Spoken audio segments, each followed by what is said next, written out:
Welcome back to What She Said Sports. It was a rainy day today, a beautiful day after the rain stopped, but actually it rained in Atlanta for quite a few days. So to be honest with you, uh, it was nice to see the sun come out, and I just got used to the rain. Other than that, I hope y'all had a good week. I did. I did. Some great engagement and conversation with you guys. Thank you so much. 100 likes on the midday huddle. That's awesome. That's awesome. Moderators are doing an excellent job of encouraging people to make sure we hit the like button on the way in and on the way out. So tonight we are discussing Terrell Pryor. But before we get into that, there's some backtracking happening. So we said that we would get to a point where apologies will be owed from the harshest, unjustifiable critics of Shedeur Sanders. And I received an article from one of the media team members, Jerry. Thank you so much, about some really harsh critics coming out of Cleveland having to admit or make confessions that Shador Sanders, not only is he coachable, strong arm, elite ball placement, which is, of course, as advertised, right out of CU, right? So, maybe, just maybe, that first admission from one of the harshest critics will spur on the other critics. So, congratulations to Shador Sanders for ending on a good week. They were at a university cooking on Twitch. It was cute when I saw him and he was having fun, and that's what mattered. Now, I saw a comment on Twitter that was like, does he have to live stream? I'm like, Twitch has 7.2 active Twitch streamers. So y'all need to just get with the times. This is not a unique experience. It might be new to you, but this is the way, this is the path forward. Live streaming, social media engagement, NIL, etc. Right? And speaking of NIL, that is the perfect segue for the conversation about Terrell Owens. So welcome everybody. Welcome. I see y'all back there. Make sure you hit the like button for me. Hey, Miss Pamela, how you doing? And I went live on TikTok for the first time. I didn't post it because I had to set up the live stream. So if you're on TikTok, follow us at What She Said Sports. Same thing for Twitch.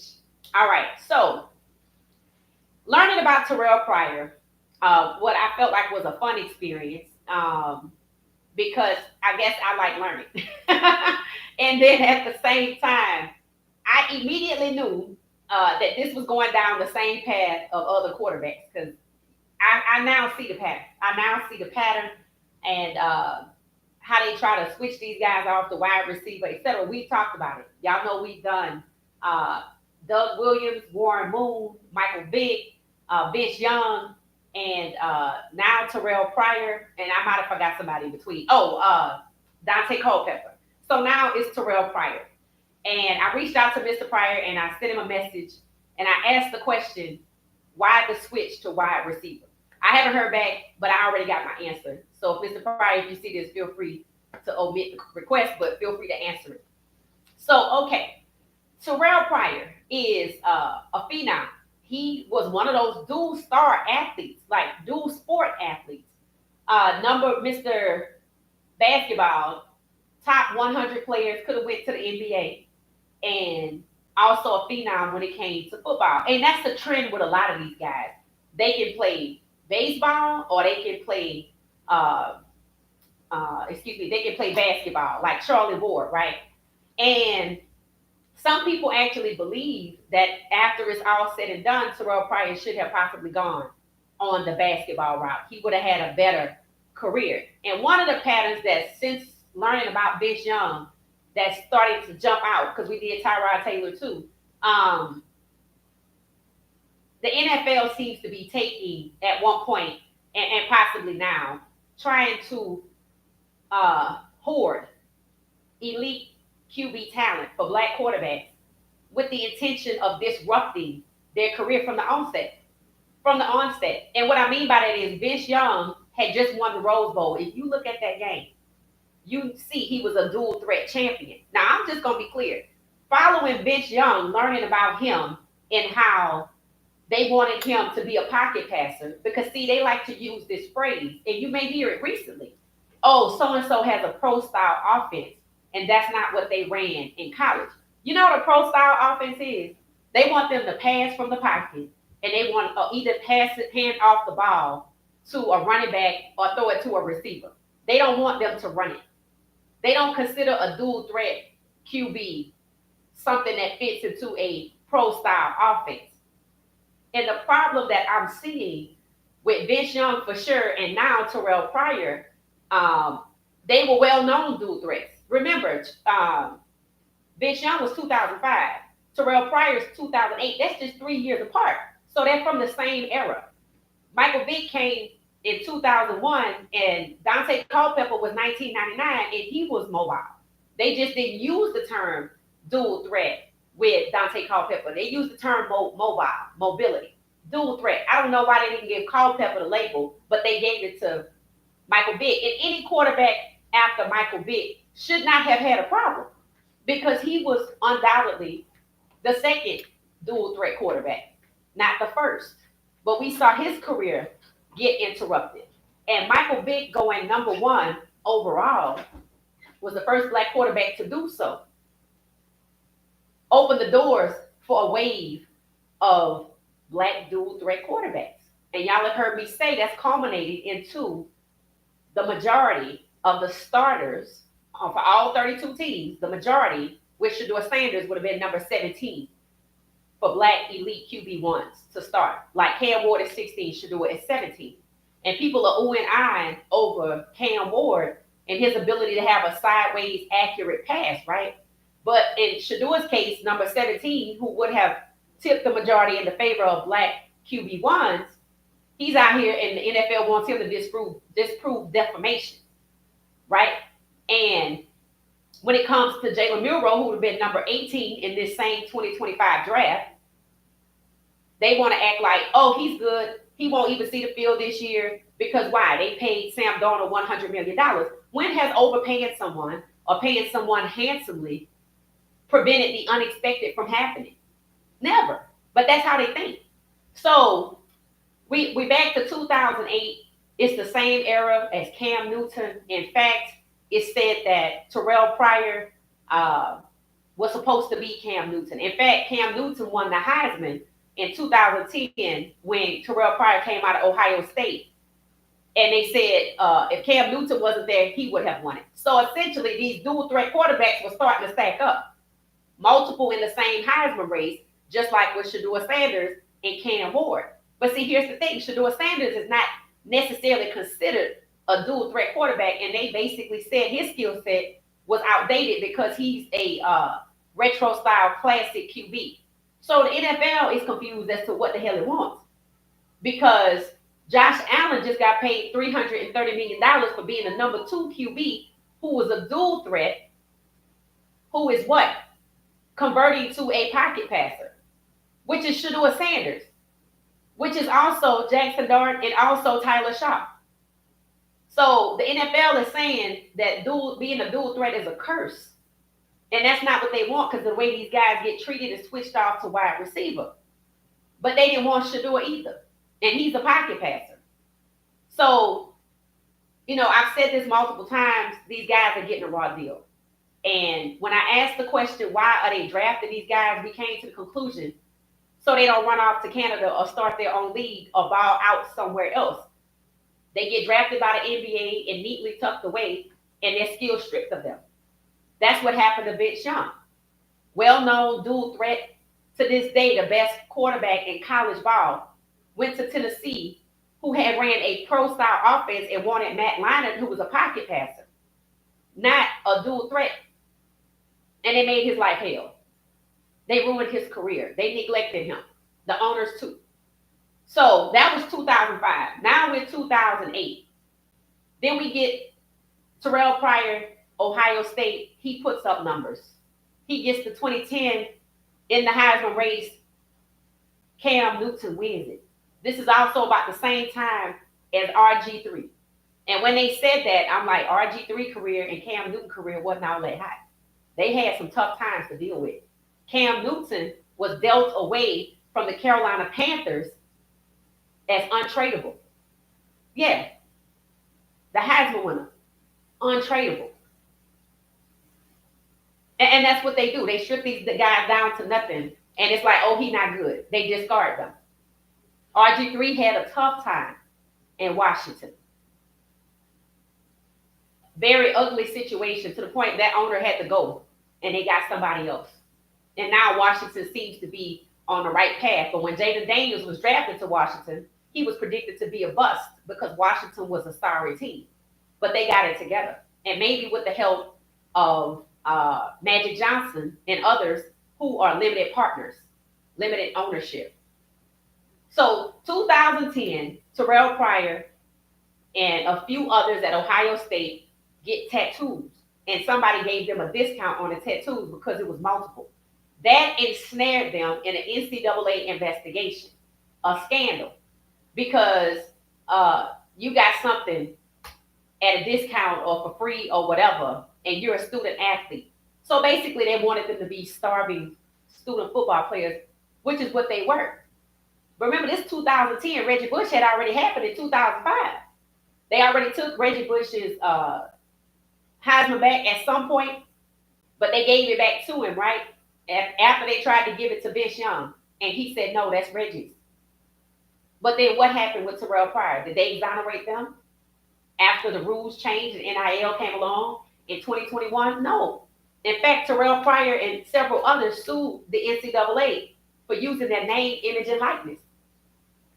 Now, I don't know what the end result of that lawsuit is, but they stood up for themselves and decided to sue. So it's time for Terrell Pryor to move on to the NFL, and he goes into what they call a supplemental draft. Now, people said in the NFL, he was already tainted when he got there because they felt like, and they spread the word, because you know how they like to talk and defame, that, oh, he's in a supplemental draft because he's not that good. So he gets drafted, and he goes to the Raiders at the time. And he balls out. The first year, he done played but like 3 games. Then the second, he played like 11 games. He runs the longest rushing touchdown for a quarterback in NFL history. And then after that, he got switched off to wide receiver. So here's what happened. Because that's where I was like, I want to know about that. So here's what took place. While he's in, I guess, like where the Raiders are in 2011, because I don't think they were in Vegas yet, they decide to bench him in favor of an undrafted quarterback. And then they get Matt Schaub. So he asked for a trade like Deshaun Watson. But guess what he was met with? Not a scandal like Deshaun Watson. Nobody wanted a quarterback at the time. He couldn't get a job as a quarterback in the NFL after he asked for a trade because he felt like it was unfair for them to draft him, make him play a few games. He balls out. Then they in favor of an undrafted quarterback. So you're this uber talented guy, and they went and put an undrafted quarterback in front of you. That means you're not special. You're not anybody. And honestly, I hadn't talked to him, but it seemed like to me, from what I read, they didn't care for the fact that he would leave the pocket. They didn't care for that at all, which is probably why they used the undrafted free agent and went and got Matt Schaub. When you read about Terrell Pryor, oh, he just escapes the pocket. They didn't like that because, see, they like that pro-style offense. See, the NFL by 2008 for Michael Vick in 2001 was torn again, just like it's torn now. Some people wanted the dual threat quarterback. Some teams, after Michael Vick, they're like, I want one. And that's what they got, and it worked for them. But then there were teams that you probably could figure out who didn't want those types of quarterbacks. They didn't want the athleticism. Maybe because they knew the athleticism at some point would take over, and that's what 2025 comes in at. But see, Shedeur checked off all the boxes, you see, because Shedeur actually wasn't a dual threat. Cam Ward actually is. And you see who got pushed down to 144, and 2 people with no melanin actually got taken instead, and he's better than them. There's no doubt about that. So it wasn't because he is a dual threat or he's a pocket passer. It's because he's black. Just like when Pryor asked for a trade, nobody needed a quarterback. So he had to switch to wide receiver. Absolutely no choice in the matter if he wanted to stay in the NFL.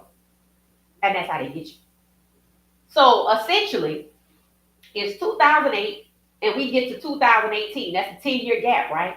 Terrell Pryor, 2008, Heisman winner, Lamar Jackson in 2018. That's a 10-year gap, right? Understand this. They wanted Lamar Jackson to be a wide receiver too. You see, that's a 10-year gap. And they were doing the same thing. Indianapolis coach GM said Lamar Jackson is better off being a wide receiver because he's too short. Lamar Jackson is 6'3", right? And saying that we don't think he'll be a good quarterback. We don't think he can lead teams. What does that sound like? Lamar Jackson is black. Black NFL players have lower cognitive functioning than white NFL players. This is late as 2018. Then on 2021, they settled the $1 billion lawsuit for race norming. So all of these guys were caught up in that. Anybody before 2021 was caught up in that. And you know who else? Bryce Young. So see, here's what happened. When they drafted Lamar at number 18, they were sticking it to him. You know why? Because he said, I want to be a quarterback. He refused to switch to wide receiver. They passed around his test results, his mental aptitude test results, knowing that race norming was in full swing, because this is before 2021. But guess who they draft? After they said Lamar Jackson was too short to be a quarterback and couldn't lead teams, he'd be better off as a wide receiver. In 2019, Kyler Murray. Do you see? Now he's actually short. Lamar Jackson was not. So why they come back the next year and get Kyler Murray? And I think he went number 1 overall. You don't even hear anything about Kyler Murray except for he was a part of that collusion case where the NFL was found guilty of colluding against veteran QBs. All of them happen to be black. So why do you think they drafted Kyler Murray? Number 1 overall.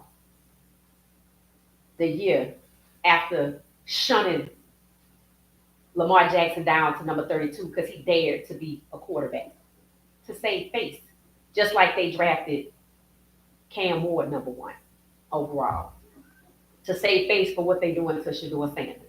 It's the same thing. It's the same thing. Terrell Pryor, 2008.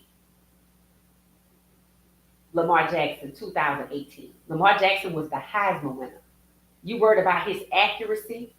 Didn't they say that about Shador? How could you say his arm is weak and he's the most accurate QB? How could you say Lamar Jackson is too short and you worried about his accuracy when he's the Heisman winner? So even when these guys get all the way to the top, they move the goalpost. But they make their lives hell and they publicly humiliate them. So they went from trying to switch him off as a wide receiver from 2008 to 2018. Then that's when the public humiliation we saw with Lamar Jackson. Now, Geno Smith was 2013, and he was supposed to be also projected first round draft pick and got pushed down to the second round. And people think after looking at Shedeur, oh, Lamar Jackson going in the first round was harmless. He went dead last. And it took a black GM who was leaving the organization and probably the NFL to make a gutsy move, trade up into the first round, and draft him to stop the slide. Nobody did that for Shedeur. So Shedeur is weathering the storm, and his fans are standing by him. And now you have this married Kate Ashley lady pretty much mentioning to Shedeur something about, does he have a Sanders Nation? He has 3 million football fans, and the NFL seems to have a problem with it. The only reason I think they have a problem with it is because they don't want to be held accountable, because they thought the fix was in and we'd be good if we draft Cam Ward first. But Cam Ward was safe because he's number 16. Safe until he gets to the season. Will they allow him to be the heir to Steve McNair, they didn't let Vince Young be it, and he also was a dual threat quarterback. They didn't let Malik Willis be heir to Steve McNair because he's also a dual threat quarterback. So does Tennessee Titans want to win now? Are they going to allow Cam Ward to be the heir to Steve McNair? We shall see. Because they weren't hot and heavy on him, and they made their decision at the last minute. There were people who I saw with their arms folded. Well, he was my pick from the time that the draft process started. He should have been because they needed a quarterback. But they wrestled, they hemmed, and they hard, and they settled. And that's not to say he's not a good quarterback, because he is. So is Shedeur. In fact, they're the same quarterback. They're the same quarterback. So how do you shun one and not the other? Why do you shun one and not the other? And then there's Jalen Milroe.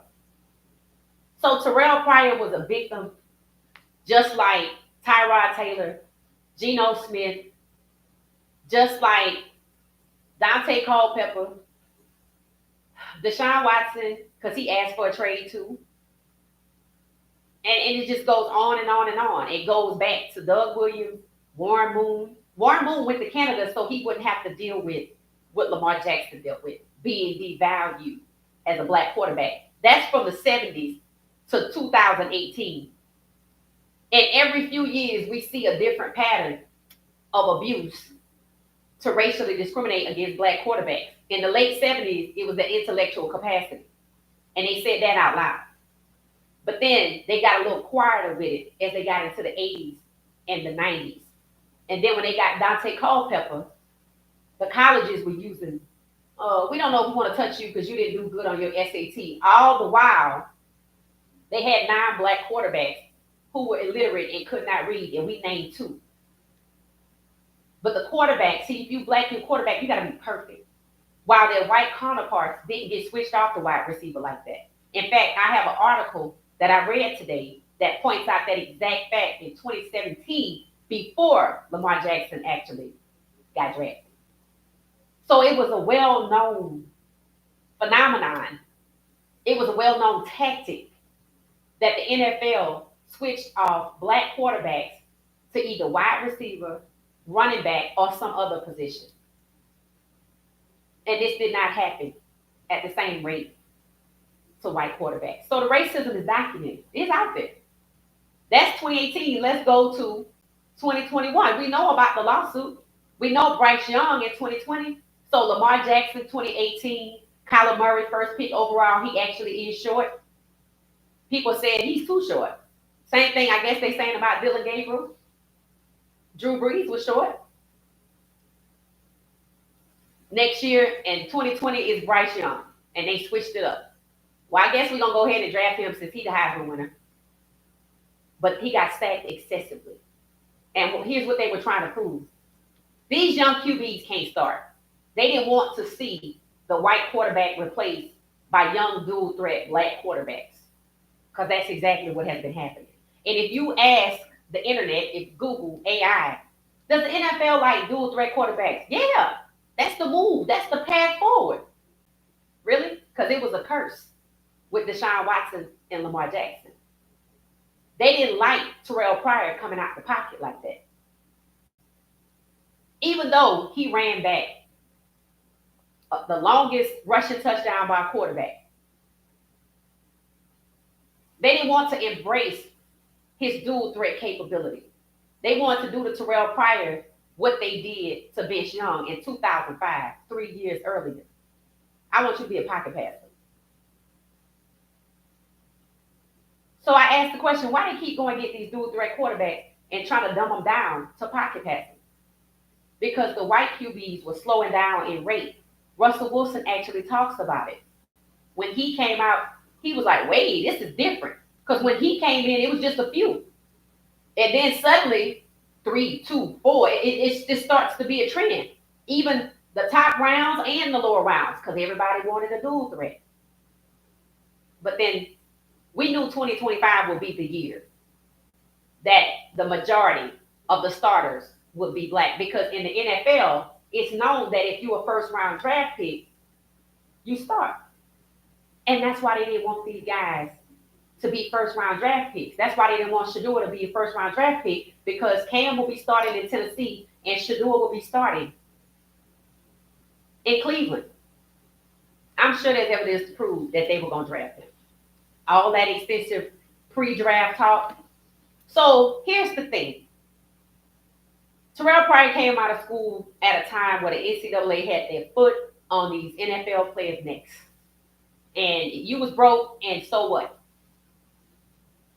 I don't even know if ramen existed in 2008. But they didn't care. But when 2021 came along, Reggie Bush eventually got his Heisman back, but Terrell Pryor was not exonerated, and they said the tattoo was discounted. They said, oh, they sold their championship rings. Right now, if they want to sell their championship ring, they can do it. So what Reggie Bush and Terrell Pryor and that crew from Ohio State got in trouble for, Reggie Bush got exonerated, Terrell Pryor did not. And he got labeled in the supplemental draft. He also had a 5-game suspension by Roger Goodell. So he was looked at as, one, he's not that good, and two, he's problematic. And he thought he had the right to ask for a trade because he was a quarterback. The quarterback is the king. So he's feeling like he's the king until they put an undrafted free agent in front of him, and he's like, whoa, what kind of message does that send? You're not nobody. They were taking him down, whittling him away. And they won. Because when he asked for a trade, he was met with resistance, and nobody needed a quarterback. He could not go to any other team, and all he could do was switch to wide receiver. So something they asked Lamar Jackson to do 10 years later, they succeeded with him. And just like Deshaun Watson, he thought he could ask for a trade. He found out he didn't. He did not get a $230 million contract.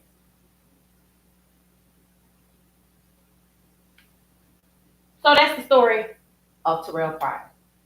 Same pattern. These phenoms coming out of college. But like Charlie Ward, I guess he went to the NBA. He didn't play football. Maybe that's what should have happened. Maybe that's the message to these guys. If you're a dual sport athlete and you can play baseball and you can play basketball, maybe go do that. Maybe go do that instead. Because it seems like, your skill set is gonna get whittled away because you're a dual threat quarterback and they want a pro style offense. Why you can't have a pro style offense with a dual threat quarterback? Because they don't want one.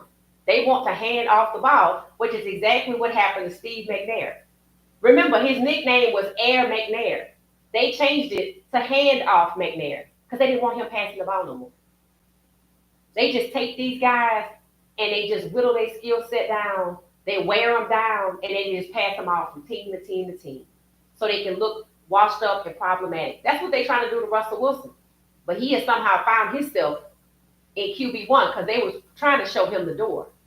Anytime you take your team to the playoffs and they move you the very next year, and you have to go interview with somebody else, and Pittsburgh cannot get you, and Cleveland needed who? They needed a quarterback. But they didn't get it. Hell, they should have got Russ when you think about it. But no, they said no. New York was waiting on Aaron Rodgers because he dragged his feet. And now he in a scandal. They got Russ. And they want us to believe they were going to have three black quarterbacks on the roster. And they never had one black starting quarterback, black QB1. And now you're going to go to three. Because any one of them can start. They would never draft Shedeur, and that's proof. They thought, I don't know what they thought they were going to do with Russ, but right now he QB1. So let's see what happens. Let's see what happens, because believe me, they're trying to show him the door. The man took them to the playoffs. You know what they said? Oh, he washed up. They got to go. They even went through lengths to massage the stats to make him look like he's a worse player than he is. And when you looked at it and ranked it by QBR rating, he was the second best QB in free agency. That shows you the lengths they will go through to make these guys look bad, to make them look like they're not good quarterbacks. And they seem to start this the moment they set foot inside the NFL. And it seems to be, well, I paid you $40 million, so just shut up. Don't even want them to play and start. Would rather them just sit on the bench after they push them down in the draft and devalue them. But injuries And incompetence is why they always make it to QB1, and that's why they made it to the majority. Terrell Pryor played, I think, to 2000. These played to like 2018. He had like a 6, 7, 8 year career, but bouncing around from team to team to team, just like Vince Young. They have done this so many times, they know exactly what to do. And when it came out, when they realized that it was public and people had issue with what took place with Lamar Jackson at number 32, just like they have problem with Shedeur Sanders. But you see, Lamar Jackson should have been it, right? And here's Shedeur Sanders. Somebody else gonna get done the same way. These guys have got to start their own league. You're gonna have to come in, shut up, sit down, take what they give you, and let them pass you around until they're ready for you to be done and doesn't think another league is worth your talent, or you could go start your own league. They just hoarding talent and destroying it. Shedeur Sanders should not be out here trying to disprove defamation, because that's what they want him to do. You can't disprove a lie. It's a negative. Can't disprove a negative. So they said all these negative things about him, pushed him down to 144. Now they want him to go out here and improve. He just went out here and balled. And now they harassing him again. This time they sent the reporter. She's been there for 31 years. She's a lifer. Believe me, she tell it. They were at a university. I don't know why she had to be there. And she harasses Shador about his fans, trying to give him a name, Sanders Nation, like they the Beehive, and he's a rapper, rather than a football player with 3 million fans, because 3 million football fans, because he's a damn good football player. Shador doesn't have to prove a damn thing, and he damn sure should not be out here trying to disprove defamation. You would think they would stop, but no, they didn't stop after Lamar Jackson. They didn't stop at Terrell Pryor. They didn't stop at Vince Young. They didn't stop at Dante Culpepper. They didn't stop at Warren Moon. They didn't stop at Doug Williams. And since I've been studying Terrell Pryor, other quarterbacks have popped up. People I have never heard of. Excellent in college. And only a few make it through. That's why the ones that make it are damn good and elite. And that's why they have, being the smallest number in the biggest pond, excelled and made it to majority of QB1 with Shedeur Sanders. This is the mess. This is the problem that they caused. These guys had to be so good, they only took the best of the best of the best, but they don't hold the right quarterbacks to the same standard. Jackson Dart, just come on in. You went to Ole Miss, that's good enough. But now that suddenly they realize, they get ready to be the majority. They realized that last year or year before. I knew it last year. Terrell Pryor came at a time where they were still switching these guys off the wide receiver, running back, or something else. And because he asked for a trade, he got locked out. Just like Shador got locked out the first round. Guys in Shador's class probably know, don't ask for a trade, because that's Deshaun Watson and now Terrell Pryor.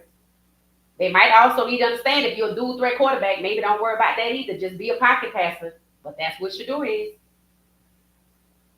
And he just happily moving along and balling out and cooking food. And he got this woman in his face harassing him about his loud and proud fan base.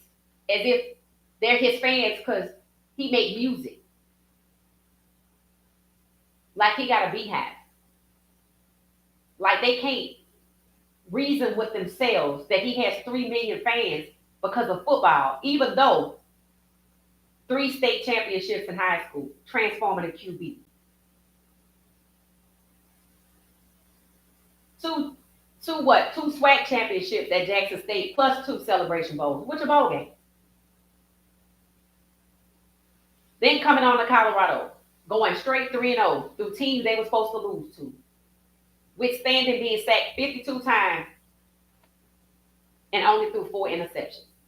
He's the most battle-tested QB out here, and that's the one they chose to say he's just not that good. Because they don't want him to be 17-32.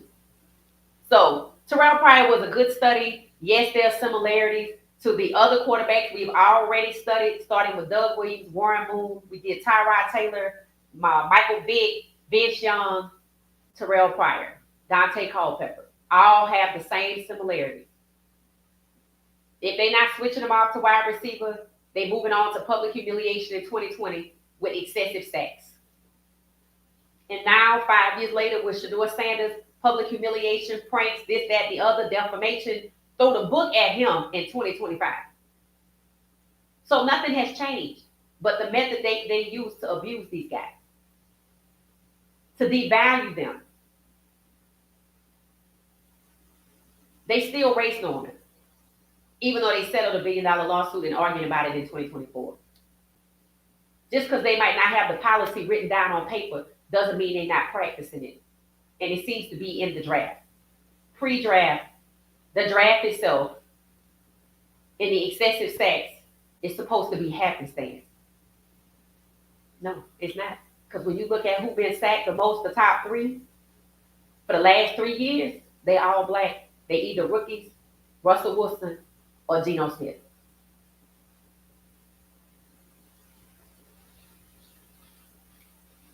So who y'all want to do next? Let's see who in here. Let's see who in here. Hey, Miss Pamela, how you doing? Hey, Marlon, thank you, thank you, thank you. Gracie, how you doing? Yes, please hit the like button as you come in. Thank y'all so much. Hey, how you doing, Tina? All right, the squad here. Unity, how you doing? Shalom, how you doing? It said, love your channel, love your commentary. I've noticed black women fight hard for Shador. I believe it is love and protection. And Shiloh, y'all are great people. I'm happy to see all the support for Shador. Yep, we do. And maybe because, you know, we bring black men into this world overwhelmingly so. Overwhelmingly so. So, yeah, absolutely. So thank you for that, Unity. Jackie, how you doing? How you doing? Don't forget to hit the like button. How y'all doing?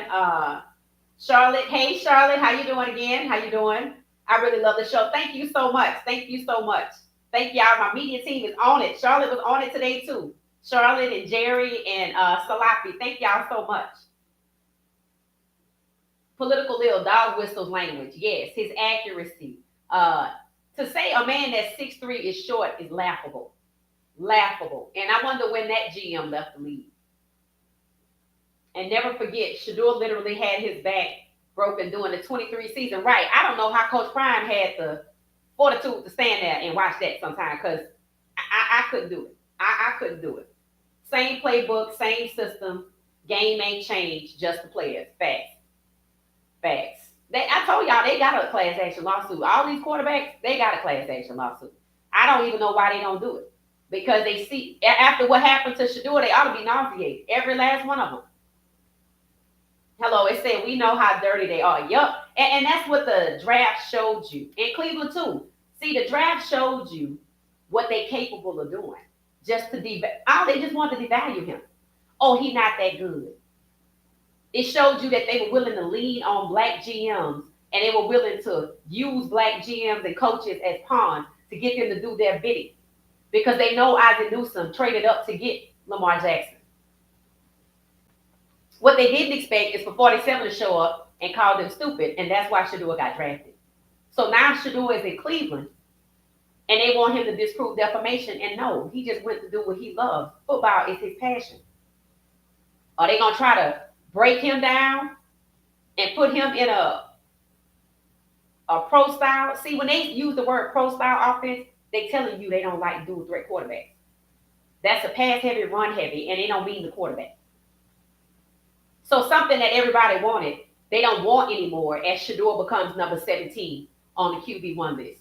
They think they have Jalen Milroe tucked away nicely because they paid Sam Darnold $100, and I don't know how you equate paying somebody money preventing the unexpected. No, I promise you the unexpected is coming. It's coming in Seattle, and it's going to come with a team we're not even talking about, and it's going to be a vet.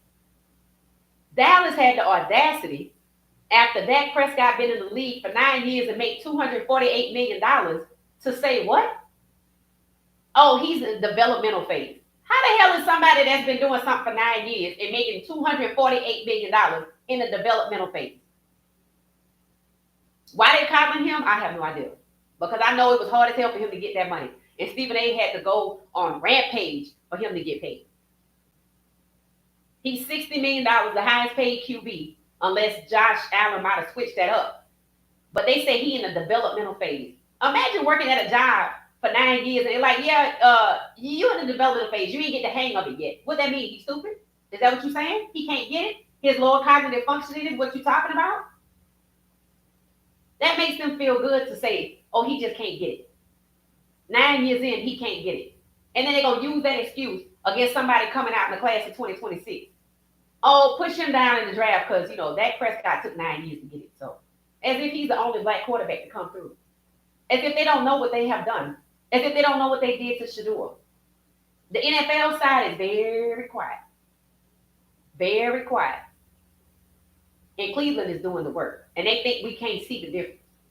They think we don't understand that Cleveland is doing exactly what they did in the draft. They think we don't see this Mary-Kate and Ashley lady harassing the hell out of Shedeur about his fan base and going back to the negativity that they started with, trying to say he's a problem, he's an inconvenience. If you don't want him, goddamn it, trade him to another team that does. If you don't want the majority of the black starting quarterbacks who are elite, hyper elite, to be majority of the starting quarterbacks, then you need to move on and sell your team to somebody that wants to win. But see, they want to hoard the black talent and they want to hoard the ownership. Because there's no reason why Steph Curry shouldn't be in ownership right now. Because when Carolina was at its worst, he wanted to buy in and they said no. And I don't think he got it yet. I can look it up or somebody can look it up, but I don't think he got it yet. And if he did, it's recent. There's no reason for that. There's nothing wrong with his likability quotient. They don't want to relinquish the executive jobs. They don't want to relinquish the coaching jobs. They don't want to relinquish the ownership job. They want to carefully place black people in certain GM positions in certain teams because maybe they know the owner really making a decision. Like Jerry Jones. Maybe he just a figurehead. Maybe like Andrew Berry, he just a token. Then they get played and they get embarrassed, but they stay there for the money. Like the players do. You got to start your own league. Y'all got too many resources. If you need a blueprint, call me. I got you. But you should already know. It's not rocket science. For 7-on-7 to come up out of the ground and be as popular as it is, take it and modify it to what you need, you're going to get there. You are the talent. You are the prize. Because if they could do it without you, they would have did it already. Believe that. Instead of putting up with this constant abuse, because that's all it is. Racism is abusive. You're in an abusive relationship with your employer. And HR must be absent.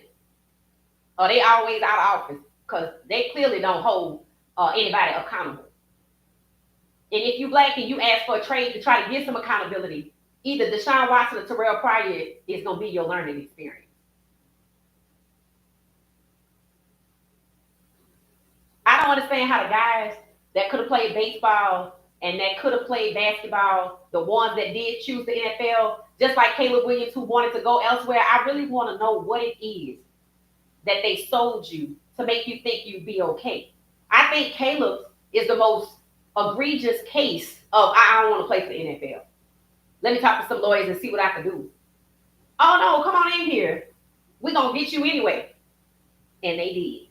Sacked 68 times. That wears on your body. When you get older, you're going to feel that. That's supposed to shorten your career. That's supposed to make you injured so you move out your QB1 spot like Tyrod Taylor.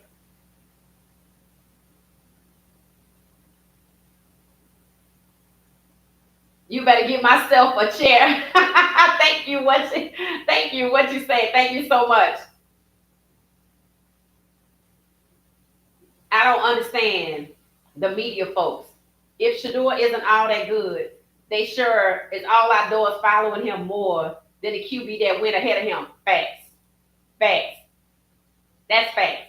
Did y'all see the event where they was like everybody was gravitating towards Shedeur? That's why the guy that played with him in the clips that I have, and I might share tomorrow during lunch. This is when Shedeur had the camera, and he was cooking, and the guy, they went to sit down to eat together, and people were teasing the guy, and I didn't even know. They said Dylan Gabriel was there. I ain't see it. I didn't see it. I didn't see that. I didn't even notice that. So Shedeur is doing what he can do in his personal time, and that was his personal time.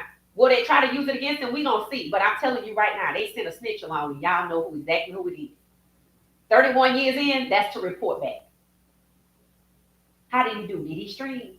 Maybe we could use that against him. If y'all don't want him, there is a team that does. Y'all think they scared to cut him? They scared to release him? How you gonna justify it? Number one in jersey sales. You said he wasn't good and he your best QB. How you gonna justify it? Oh, he liked the live stream too much. 7.3 million active Twitch streamers says that's the sign of the times. Get with it.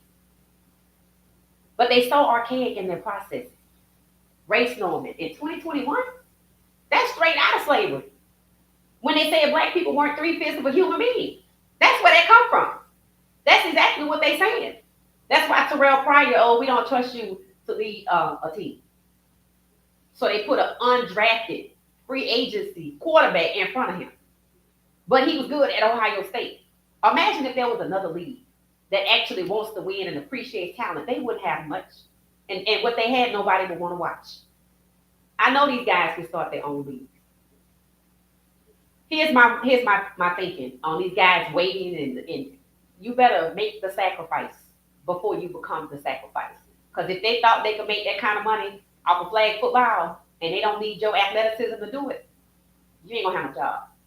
They're gonna do like they did in 1934. They're gonna ban all black players from the league, because if they thought they could get help from somebody in the executive branch, they would do it. They would do it. So y'all actually taking a risk every day that you work for them and not for yourself, with your health, your mental space, and your physical. The media is propaganda tool. Yeah, the right hand of the NFL. The media is nobody but the right hand of the league that don't want to go on the record or get caught like they did during the draft.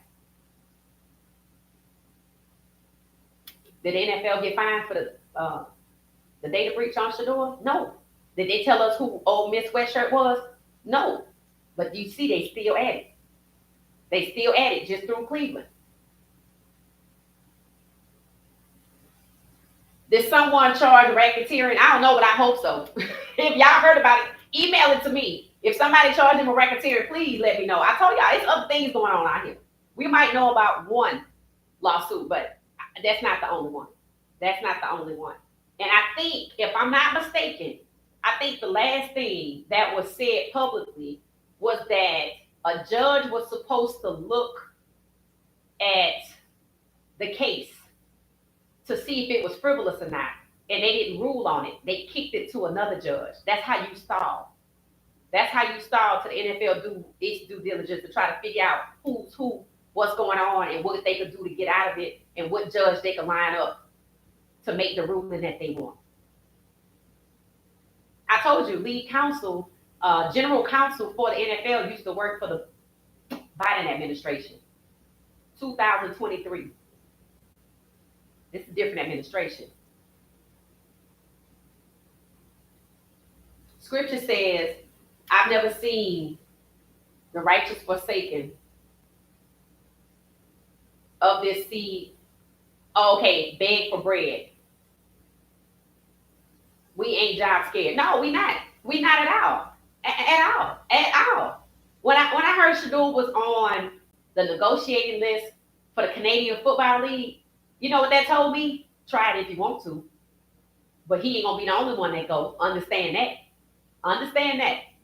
And I think if they would actually put together a deal to get equity, for him to get equity in with the UFL or the XFL, either one, whichever one it is, it will work.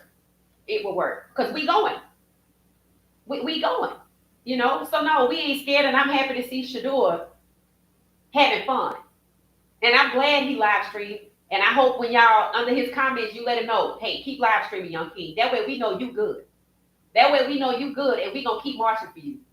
And they can call you whatever, they can call your fan base whatever they want to, but we're gonna be right here.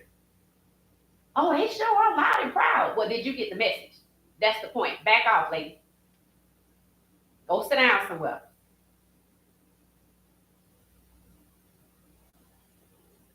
Shador, you better hold your head up like you got a God. And he does. And he does. He don't. Shador not worried about them people. I was happy to see him today. It let me know he not concerned. He don't feel no kind of way. I think if they came to Shador and put him on waiver wires, for one, he'd have a case. And two, and see, that's another thing. If they cut him, oh, they opening themselves up for all sorts of kind of litigation. If they would have put him on waiver wires, which is exactly what was done with his email address before he worked there, they attached a waiver wire report to his email. That means they following through with what they did when he turned in his phone number. He got all kind of litigation, and so do fans. And so do fans. So they need to think about their next move carefully. And they might think, well, this is Cleveland, but Cleveland falls under the umbrella of the league. And somebody can sue Cleveland individually.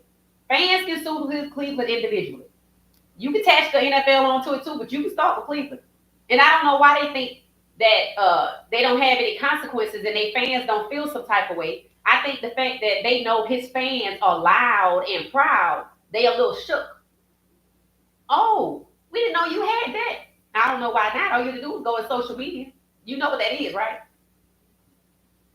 See, these people been around so long and they refuse to change. They want things to stay exactly like they were when Warren Moon went to Canada. That's what they want. They want you to do it quick. So we're going to see what happens next week. Because let's be honest, next week is supposed to be offense and defense. It's supposed to get a little tougher because then they have some pressure. We know Shedeur ain't scared of no pressure at all. In fact, that's why people like him. He's unflappable. And then we're going to see what they do because somebody got to get cut, and it's facts. And it's got to be probably after veteran, I would think somewhere between after the OTAs next week and veteran minicamp. They're going to have to make a decision because veteran minicamp, that's mandatory for veterans only, is like June 12th, 10th through 12th. And if I'm not mistaken, preseason is in August on the 8th. So you don't have a lot of time. And you got to get that one person in there and get them comfortable with everybody that's on the roster, whoever that is. And then they can keep him and say, oh, we're going to put Dylan in front of them, but they know they're going to catch hell. Because now they know Shedeur Sanders' football fan base is loud and proud. Yes, we are. Yes, we are. So keep playing if you want to. Some of us feeling litigious.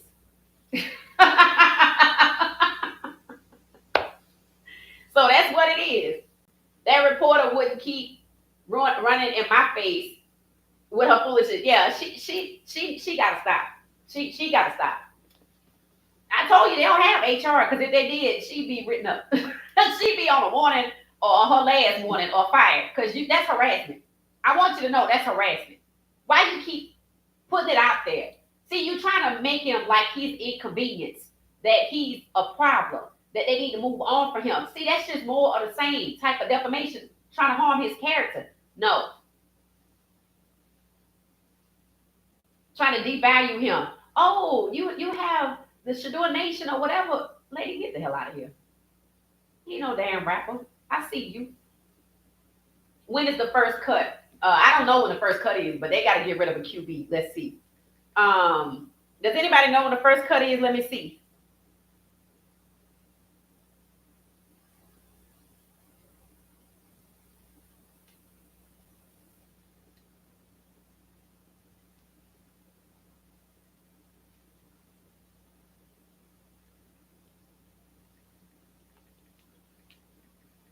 Let me see. Let me see when the first cut is. Let's see. When is the first cut in the roster for the Cleveland Browns? Let's see. Shedeur, you better, yeah. The reporter wouldn't know. I agree. You say. First cut, I'm checking on it. Shedeur and his buddy won second place for their charcuterie board. Oh, and Dylan and his buddies won first place for the food that they prepared. It may be a charcuterie board also. Okay, that's good info, this Jackie, because I didn't even know Dylan was there. Cleveland is not going to cut Shedeur. They should not. They should not. It said the first cut for the Cleveland Browns to their 53-man roster is in August, on the somewhere around the 27th. That's what it says. I don't know. That seemed like the last cut. Or aren't there two cuts, like a cut before, a little bit after preseason, and then a little bit after the season? I don't know. If somebody has any knowledge, let us know. D. Johnson, I'm going to pin this. Cleveland is not going to cut Shador. We might have to come back to that. Common sense says they shouldn't, but we haven't seen much common sense around there. Hey, 22, how you doing? So, that's what's happening. Next week they don't come back until like, I think it's a Tuesday. So he get a few days off to maybe relax, learn his playbook, hang out with his guys a little bit. But Shador is locked in. He's not doing his podcast anymore. I don't have a problem with him Twitch streaming if he's not on that facility, because clearly they have a problem with that. And again, that goes back to, now, what did y'all say Bucky was going to do again? Because if they have a problem with Shador filming in a facility, I don't see how that's going to work. Unless they let him cover special events, like the Super Bowl or something like that. Or was that just lip service? That's what somebody else said earlier. That's lip service. Major cut days are June 1st and August 29th. Oh, there we go. The ghost of Nessa. Okay. June 1st. Well, there you go. Somebody is getting ready. That's tomorrow. Oh, no, it's not. That's Monday. That's Sunday. So Sunday, is that right? Wait a minute. Oh, is that Monday? June 1st is a Sunday. So they already know who they're going to cut, whether they have done it or not. I don't understand why black players continue to play for the NFL. How much racial abuse and disrespect do they have to experience to realize they're just used for profit? I don't know. That's a good question. I really don't know. This right here should have been it. You know how we said in Travis's relationship there was some stopgaps, like you're not supposed to go past this point. That's what's going on here. You're not supposed to go past this. Y'all supposed to, okay, if you want to stay and get the money, somebody need to be behind the scenes putting the logistics together, because y'all can do this. Y'all can do this. And if you like, well, I make $10 million a year and he makes $10 million a year, I'm like, okay. So if you don't want to make the sacrifice, you're going to be the sacrifice. So major cut days. Thank you for that. So we shall see, guys. So we're going to get out of here. We'll be back tomorrow night at 9:30 p.m. But we'll return to the midday huddle, which is highly successful. Y'all had 100 likes by the time we finished that podcast. So moderators were holding it down. Thank y'all for hitting the like button. And Monday we go back to 12:30 and 4 o'clock. But Saturday and Sunday we will still be 9:30 to check in with y'all tomorrow night, just in case. Because if major cut days are June 1st, that's any day now. So there might be some breaking news. We'll come back on 9:30 tomorrow night. You play like you have a God. That's absolutely. So we'll be back tomorrow night, guys, at 9:30 p.m. Thank y'all for a wonderful week and for making midday huddle successful. I definitely love that time slot. And the podcast is growing. Thank y'all for the media team. Thank you for the moderators. Thank you for family and friends. Thank you for the members. Thank y'all so much. Thank you for the likes. Thank you for the subscribers. We are on the road to 1 million subscribers. And y'all are truly showing me love and subscription. So I appreciate y'all for that. For the subscribers, thank y'all so much. All right, y'all, we're going to get out of here. We're going to say good night. We're giving everybody a minute to wrap up the conversation. The starting job is between Flacco and Shedeur. Pickett will be traded. Do a story on Joe Gilliam. Play for Pittsburgh Steelers in the 70s. Who won the job from Terry Bradshaw? Okay, well, since nobody mentioned anybody else, that's what we're going to go with. Terry Gilliam. Okay. Thank you for that, 22. Terry Gilliam. That's who our next quarterback profile is. D. Johnson, thank you. Thank you, 22. Yes, please do Joe Gilliam. Okay, Miss Pamela. Miss Pamela co-signed that. We're going to do that. Jerry said no. August is the later cut to 53, but can cut and release anytime. Oh, okay, okay. Thank you for that. Thank you for that. So sounds like June 1st to August something is what it is. That's what it sounds like. The prodigal son say I can go home to my father. He got servants that eat better than this. Facts. Facts. Facts. Facts. And y'all know Coach Prime got a 7-on-7 classic coming up in June. The Primetime Classic. So, I wanted his pro league to be called Primetime Pro Football. So hopefully this is a springboard to that. It's not like he needs direction, instructions, but if you need a chief strategy officer, call me Coach Prime. And we can get this thing going. Mama T can do the logistics because we know she can. And we can get going. Bucky can do the filming, and we can get it done. We can get it done. All right. So thank y'all. Have a good night. Have a good night. I'll see y'all tomorrow night, 9:30 p.m. Eastern Standard Time. Thanks for watching What She Said Sports. Good night, everybody.